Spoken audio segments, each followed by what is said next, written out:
doing charts and also my day job at Mai Star Marine Services, which I own and run in Walton-on-the-Naze as well, which is close to where Charts is based. This next week, hopefully, now I'm recharged and raring to go, we'll start putting some work into on Charts, which will hopefully start with the removal of the rudder, the assembly, and also the piece of hog that is rotten at the out end of the boat.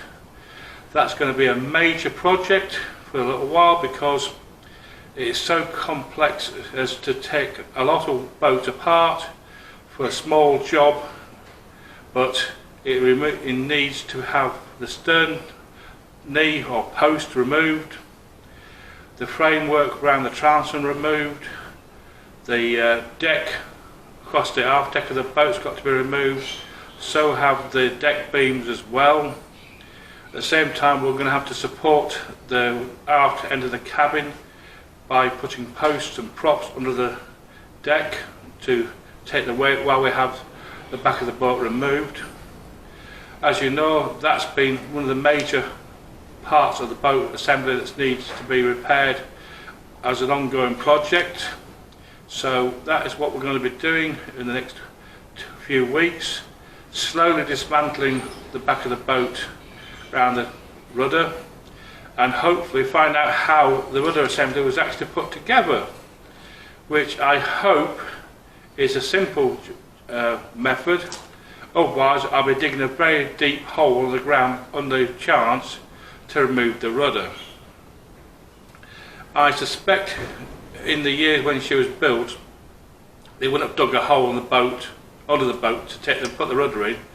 I do hope and pray that the rudder itself has a square on the top of the rudder itself, which is connected to the actual shaft that operates the quadrant that moves the rudder, and that all the bits are relatively small bits, and then it will be an easy matter of taking the shoe off the bottom of the rudder, dropping the rudder off onto the ground and removing the rudder blade, and then removing the rudder tube, which is on top of the hog, through to right up to the deck, and then removing the rudder shaft, which operates the quadrant but also goes through the aft deck, and so you can actually put an emergency tiller on the back of Charts so you can steer it by using an emergency tiller, which has long since disappeared, so we'll have to manufacture a new one of those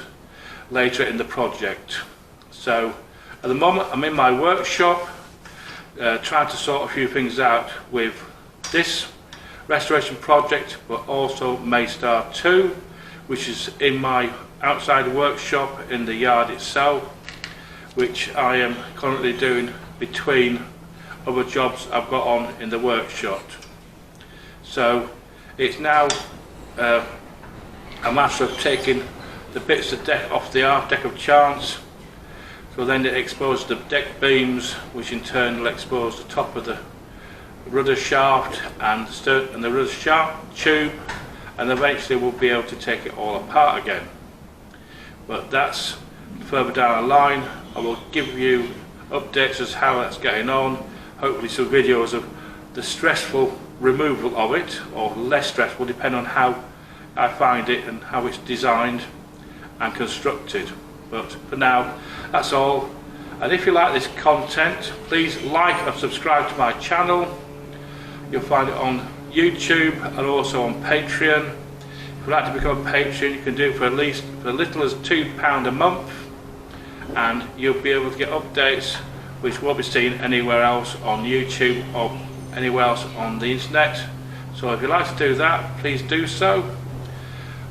In the meantime, like and subscribe to my channel, and you'll be getting good content from now on how we're putting the boat back together again after the long 3 years slog of actually taking her to bits.